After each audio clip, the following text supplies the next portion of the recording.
Hi everyone, it's Woody here with Team 4 ICU. We're making that drone detecting radar. We're very excited for the new semester. We finally got to start building in hardware and making this thing come to fruition.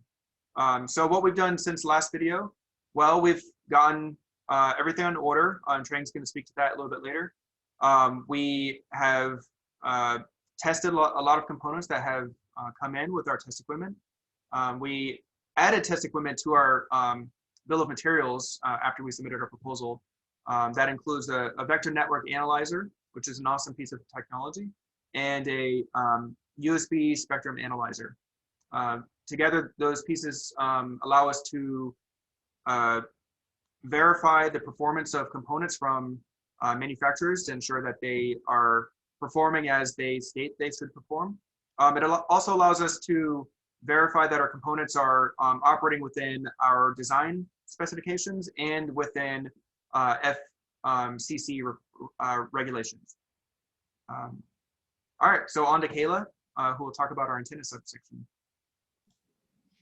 Hi, I worked on building the antenna. We will have a transmit and receive antenna that is built out of dipoles, and here is part of it. I will continue to put it together when I am able to leave the house. And I tested all the parts individually, and they all work as expected. In the next few weeks, I will put it all together, test it as a whole, and on the train. Hi, for the past few weeks, I have been working on a cost proposal, purchase request form, and got all the component order. So today, all the components finally arrived and soon to be put together. I also have successfully installed the autoincluder and the Spec A, but during the testing, the Spec A didn't respond as expected. So my task will be to figure out how autoincluder works, then finally meet with Kayla for testing. On to Dakota, Seth. Hello, Seth here.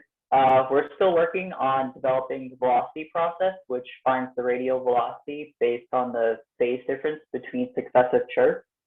Currently, we're attempting to use the range Doppler response block and Simulink. However, we're hitting significant roadblocks. It either doesn't compile or returns gibberish.